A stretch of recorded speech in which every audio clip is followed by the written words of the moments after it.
The casserole was still warm.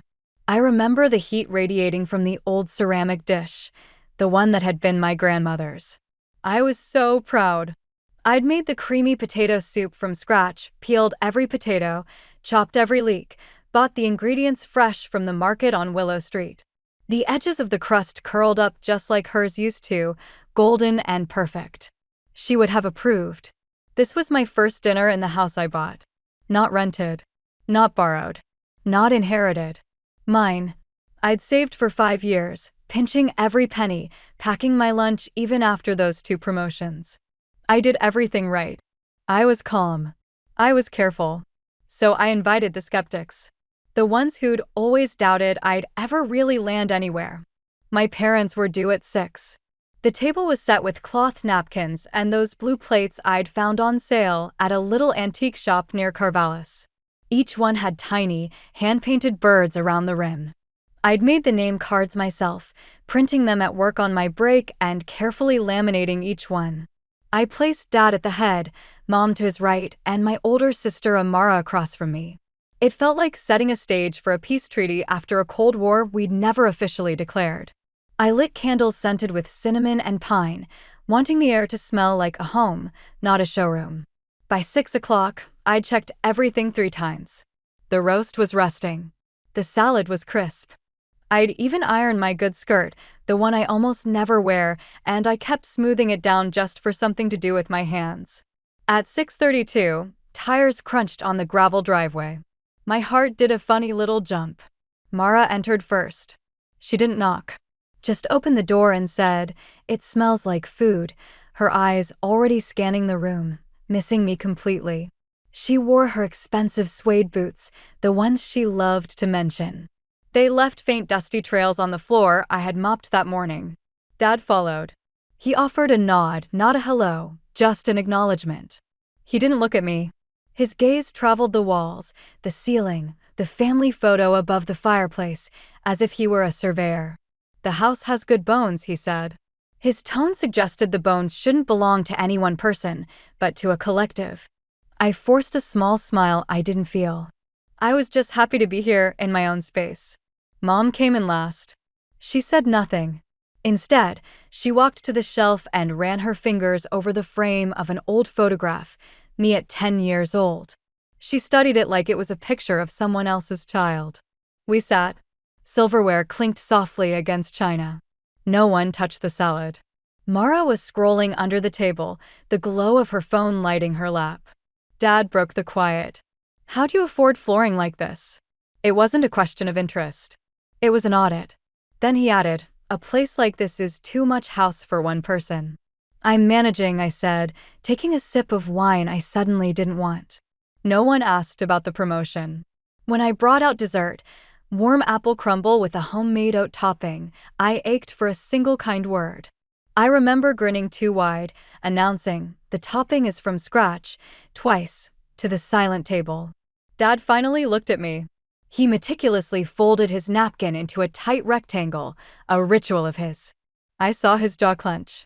I knew that look. It was the same one I got when I applied to colleges out of state or bought a car without his counsel. "We've talked about this," he said, his voice low. "This house should be a family home again." I blinked. "Talked about what?" Mom nodded at the wall. "You're a smart girl, Celeste. But this is too much for you alone. You should think about something simpler." My hands began to shake in my lap. Mara leaned back, crossing her arms. "Nothing personal," she said flatly. Then she pushed her chair back and left the room. She returned moments later, holding my old green college suitcase. She set it by my feet.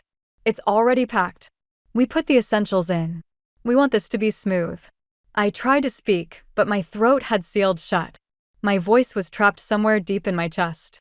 "I own this house," I finally whispered. Dad offered a thin, lifeless smile. "We'll sort it out." No one raised their voice. No one cried. The silence was somehow louder than any outburst. It was done. I picked up my phone and my keys, set them gently beside my still full wine glass, and walked out. The October air was colder than it had any right to be. The suitcase thumped in the trunk with every turn I took, driving nowhere. Each bend in the road felt like a question mark, and I had no answers. I didn't know it then, but the real betrayal wasn't in that quiet, brutal eviction. It had happened long before. It had happened while the casserole was still cooling in its dish. I only drove about 10 or 12 miles from Harbor Falls before I had to stop. The world outside the windshield had become a blur. I pulled into a forgotten-looking gas station, the kind that still stocks disposable cameras and cardboard air fresheners shaped like pine trees. A single, old fluorescent light buzzed and flickered above the pumps, fighting a losing battle with the deepening twilight. I parked under its sickly glow, killed the engine, and sat there gripping the steering wheel like it was a life raft. From the trunk, a faint, rhythmic tap. The suitcase. A metronome keeping time to my disbelief. My phone buzzed in my coat pocket. An unknown number. I answered, my voice a dry rustle. "This is Celeste." A pause, then a voice slick with professional cheer. "Hello, Miss Whitmore. This is Chelsea from Escape State Mortgage. I'm calling concerning a request we received over the weekend for alterations to your mortgage account." My stomach turned to ice. Alterations. Her tone shifted, the polish giving way to something more cautious. A request to add 2 new co-borrowers and to change the primary account contact to Amara Whitmore. It was flagged, it didn't originate from our secure portal and was inconsistent with your established profile. My heart hammered against my ribs, but my voice found a strange, flat calm. I authorized no changes. I granted no one access. Another pause, shorter this time. We suspected as much. No changes have been made. You remain the sole owner of record. However, for security, we've placed a temporary lock on the account and documented the attempt. The inside of my mouth felt like sand. Do you have the names submitted? Yes. Christian Whitmore and Mara Whitmore. Silence from my end. Not shock. A cold, hollow confirmation. I thanked her, requested the paperwork, and ended the call. The car was silent again, save for the tired hum of the light above. I stared at my ghostly reflection in the dark window. They hadn't waited. This wasn't a spontaneous family intervention. It was a coordinated move. While I was meticulously arranging name cards and dreaming of their approval, they were filing paperwork to erase me from my own life. I had been setting a table for my own usurpers. I opened my phone not to dial, but to my photos. I scrolled until I found it, me, standing on the porch of the blue-shingled house, grinning like a fool, clutching the keys in front of the sold sign. I had believed, with every fiber of my being, that it was mine. It still was, on paper. But they had already decided I would relinquish it quietly. They hadn't factored in documentation. That phone call, in the stark light of that gas station, was a pivot. The fog of hurt began to clear, burned away by a cold, clarifying fury. I was no longer just wounded. I was informed. And information is the first essential weapon. I remembered that. Sleep was impossible. In the dead hours of early morning, I pointed the car back toward home. An hour of fractured dozing against the cold window had left a chill deep in my bones, a physical reminder I was now in exile from a place I owned. I needed to go back. Not for a fight, not yet, but for something tangible. Papers. A charger. A sweater. A piece of evidence that my life there had been real. The sun was just a hint of gold on the horizon when I turned onto my street. The neighboring houses looked soft in the dawn light, unchanged, their curtains drawn in familiar patterns. But my house was different. The porch light had been replaced. The warm, buttery glow I'd picked out was gone, swapped for a harsh, clinical white that made the front steps look like an examination room. Gone, too, was the rosemary plant I'd nursed from a seedling. In its terracotta pot sat a garish plastic fern, its fronds dusty, the pot itself cracked. I'd never seen it before. I parked across the street and just watched. The curtains were different, heavy blinds pulled down tight, sealing the house like a guarded secret. My chest felt full of wet cement, but my hands were steady. I still had my key. The day before, I'd been too stunned to try it. Now, I walked to the door, slid the metal into the lock, and turned. It didn't catch. It didn't even resist. It simply voided the attempt, as if the mechanism had been reprogrammed to forget my existence. As I pulled the key free, the door swung inward. A young woman stood there, maybe 22, barefoot in an oversized sweatshirt. She assessed me with a look of bored inconvenience, the kind reserved for door-to-door solicitors. "Can I help you?" she asked, her voice flat. I swallowed. "This is my house." One eyebrow arched. "You're Celeste." I nodded. Her expression didn't flicker. "I was told you wouldn't be coming back." "Told by who?" "Mara and Christian. They said you left on your own. That you have stuff to work out." She said it lightly, but the implication hung in the air. Issues. My stomach coiled, not with surprise, but with a cold validation of what I already knew. Over her shoulder, I saw my hallway. But it wasn't mine anymore. The gallery wall of my photos, shots of the Oregon coast, misty trails from solo hikes, was gone. Replaced with bland prints of sunflowers and a large, script-heavy canvas that read, "Family is where life begins and love never ends." A sentiment that now tasted like ash. "You need to leave," she said, shifting her weight. "My instructions are not to let anyone in." I took a single step back. Arguing with her was useless. She was just a bit player, reciting lines from a script she hadn't read. I turned and walked away. The click of my heels on the concrete was obscenely loud in the morning stillness. Across the street, Mrs. Jinnam was out with her spaniel, wrapped in a plush fleece robe. "Good morning, Celeste," she called, cheerful and ordinary, as if she saw me fetching my mail every day, as if I hadn't just been barred from my own doorstep. I managed a nod. It was all I had. Back in the driver's seat, the silence was a high-pitched ring in my ears. The girl at the door wasn't the problem. She was merely a symptom. The real, profound violence was behind that door, in the swift, surgical erasure of my presence, and in the world's seamless, untroubled acceptance of the new story they were telling. My history with this place had been edited overnight, and the neighborhood just kept on rolling the credits. Raina didn't ask questions. She just opened her door, saw my face, and pulled me inside. She made tea, the same mint blend that used to sit in my own cabinet, and draped a blanket over my shoulders. "I'm here," she said, sitting beside me. "When you're ready to talk, you'll tell me." Her voice was a soft anchor in the storm. I wasn't ready to talk. But in the quiet of her apartment, with only the fridge humming a low tune past midnight, I wasn't lost anymore, either. I was in the eye of it, cold and clear. I opened my laptop. Buried in the cloud were folders I hadn't touched in months, scans of taxes, insurance policies, the mundane archaeology of adult life. But one folder was different. Camera backups. I'd almost forgotten about the simple system I'd installed, a couple of discrete motion sensors at the front entry and in the study. Not for paranoia, but for peace of mind. They captured short clips and uploaded them automatically.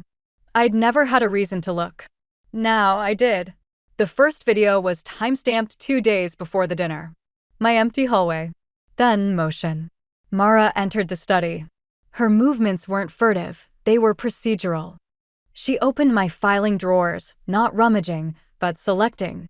She pulled out folders, examined them, and placed them neatly into a cardboard box. I could see her own handwriting on the side of the box. The next clip. My mother, Alice, stood before the wall in the hallway. She reached up, unhooked my university diploma from its nail, and tucked it under her arm. Then she did something so ordinary it was chilling. She brushed a bit of dust from the spot where the frame had hung. The third video. My father, Christian, walked into the study. He sat in my desk chair, testing its swivel. He leaned back, appraising the comfort.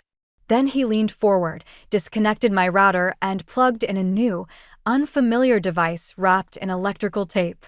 On its side, in faded marker, was written, "Whitmore State House." They weren't intruders. They were implementers.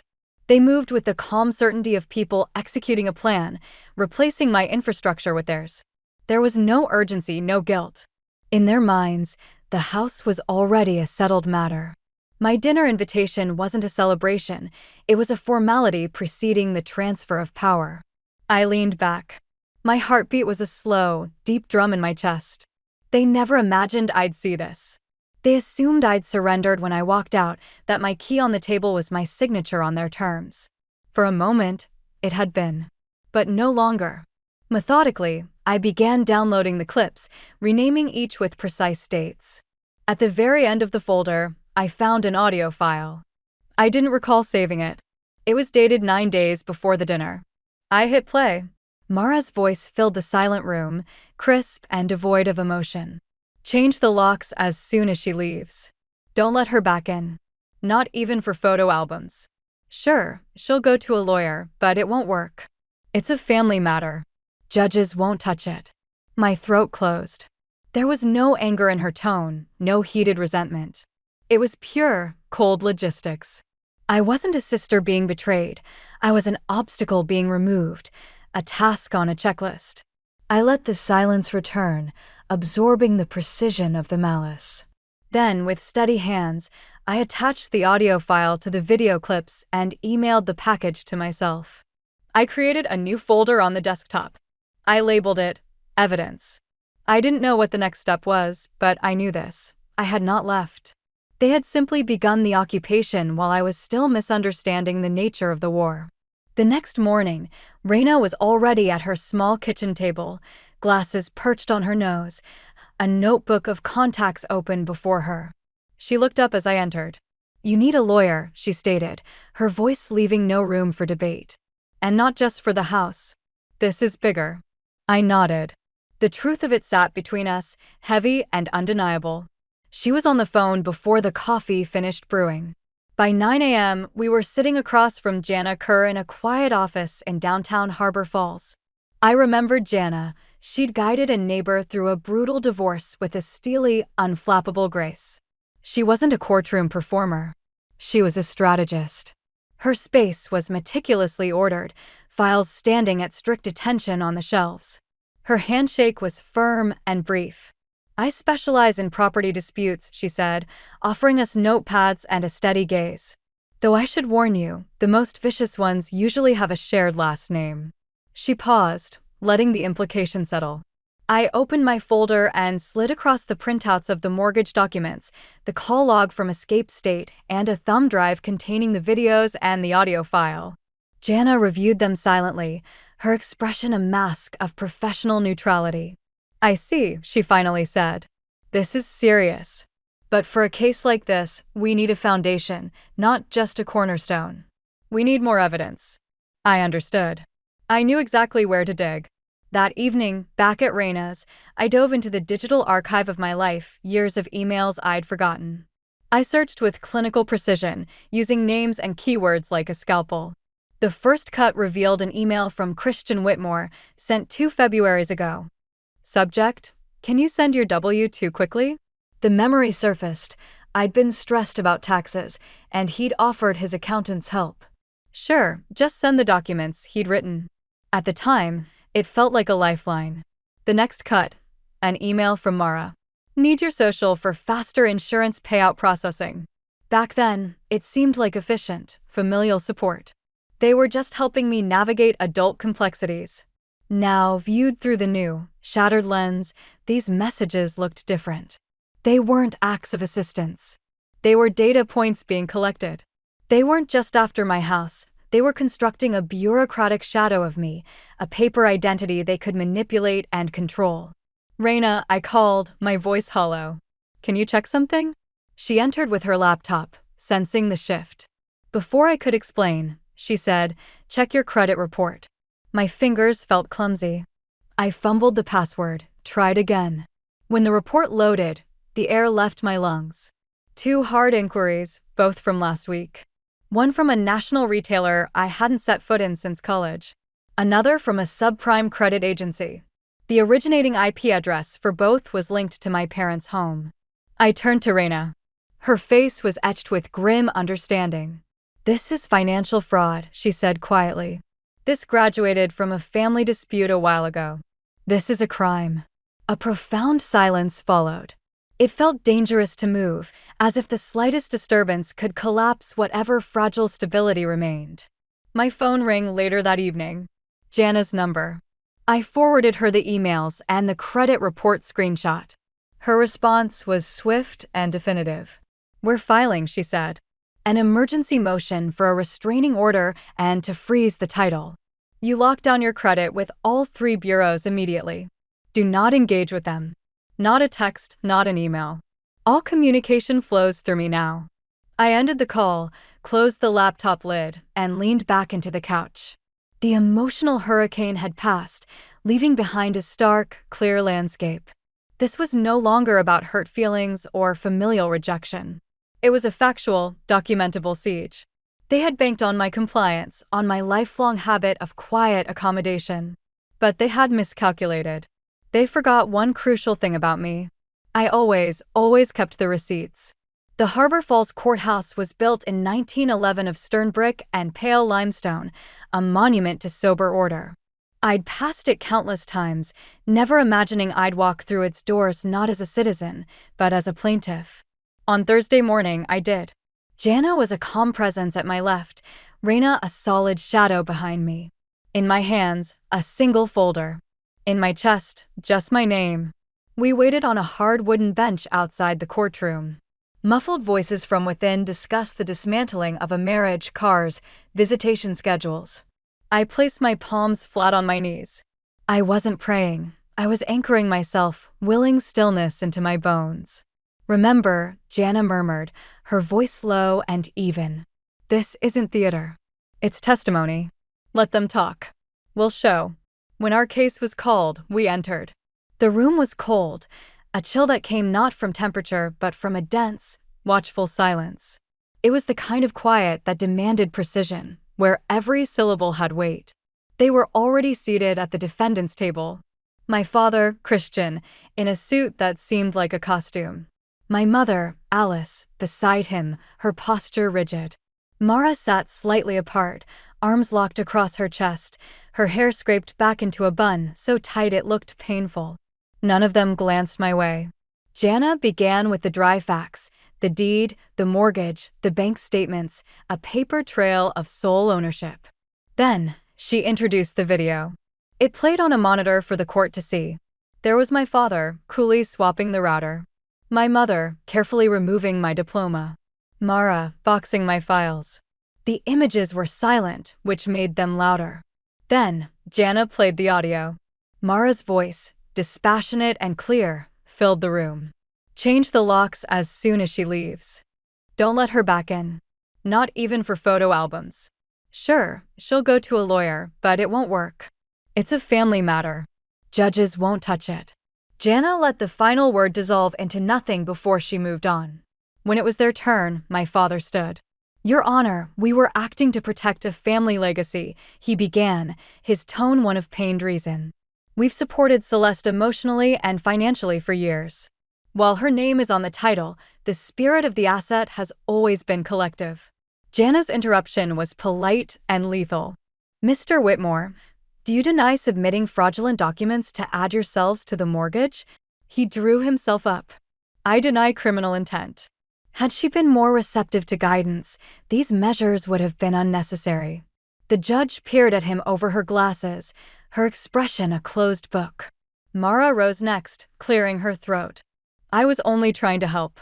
Celeste struggles with responsibility. The house was becoming a source of stress for her. I was stepping in to manage it." Jana displayed a freeze frame on the screen, Mara placing my financial folders into a box, clearly marked with her own initials. The judge's eyes shifted to Mara. "Did you believe you had a legal ownership interest in the property?" A beat of hesitation. "I believed it was a family asset." "Are you listed on the deed?" the judge asked. "No."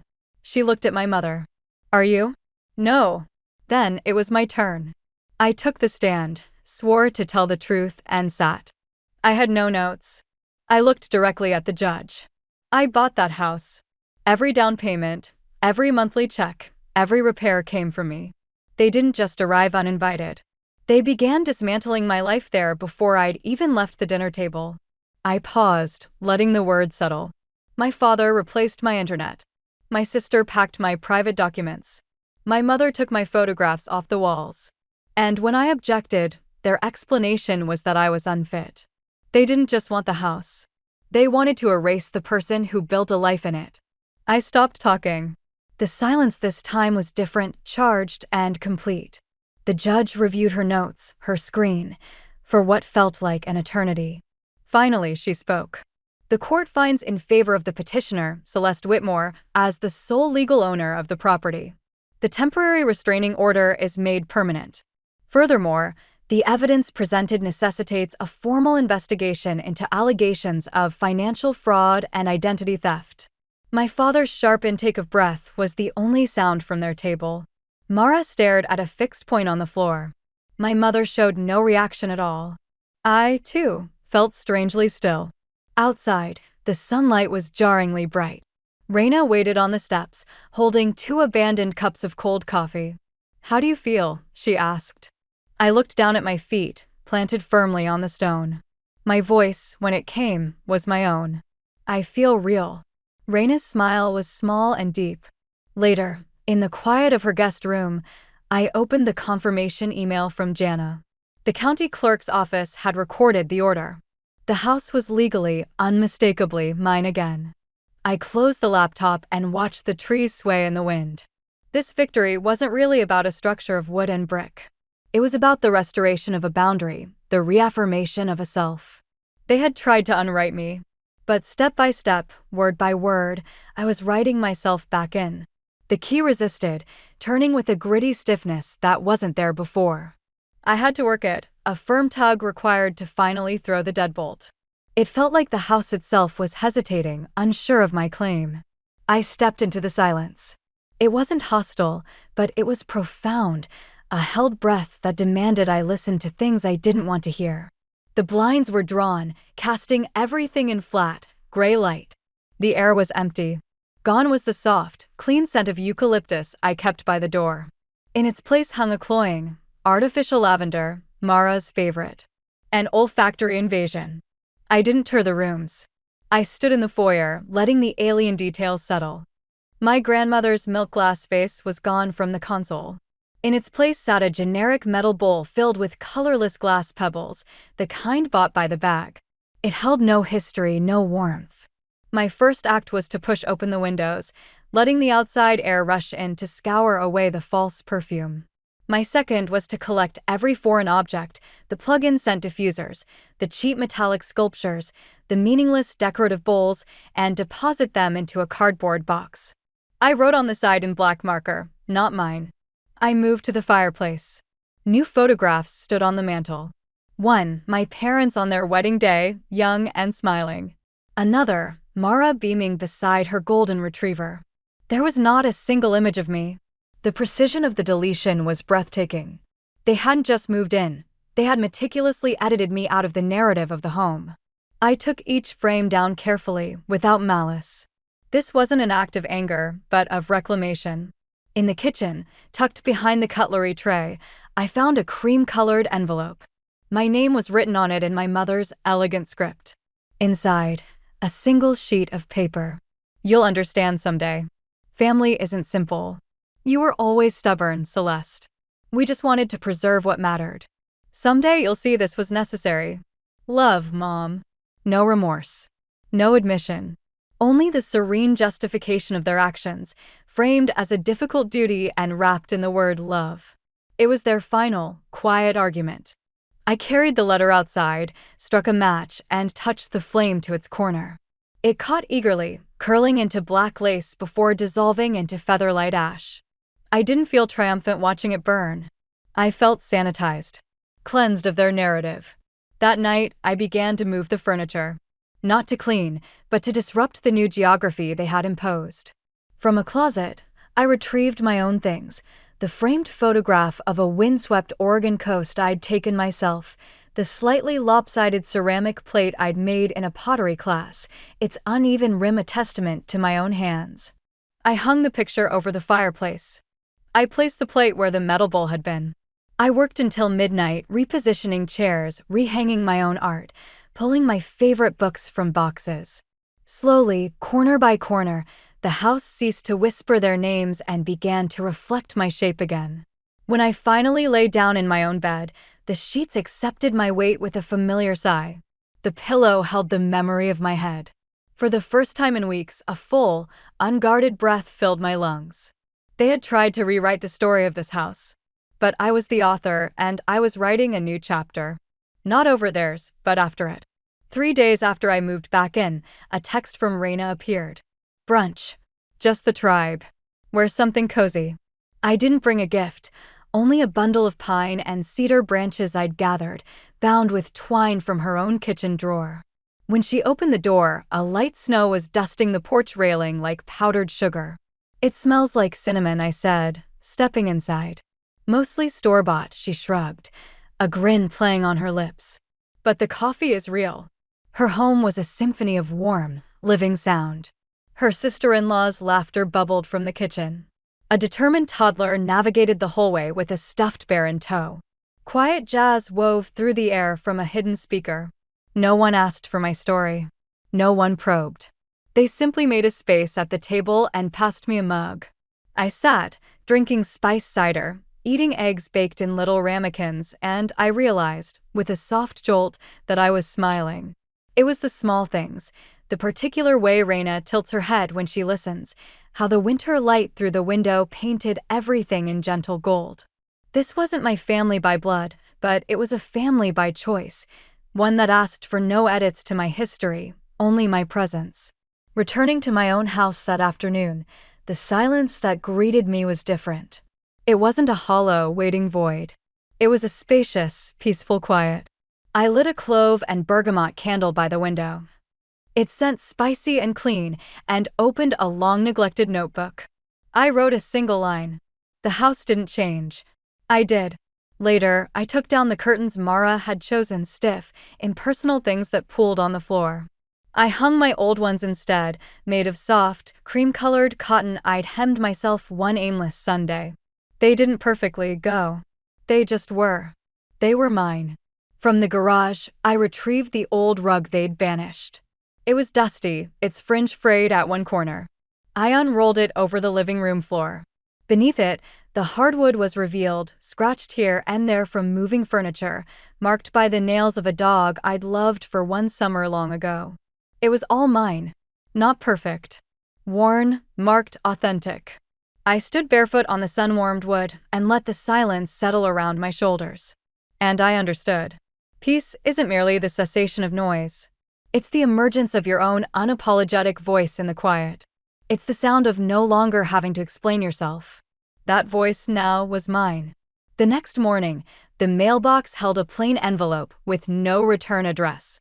Inside, a card with a photo of a snow-blanketed cabin.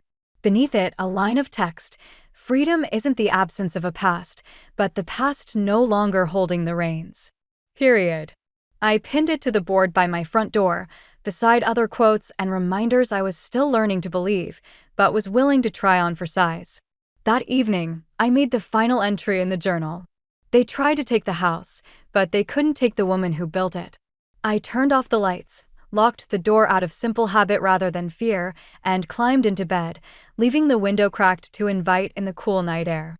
And for the first time in many, many months, I fell asleep peacefully. Not braced for impact. Not waiting for the other shoe to drop. Simply resting in the quiet assurance of my own reclaimed life.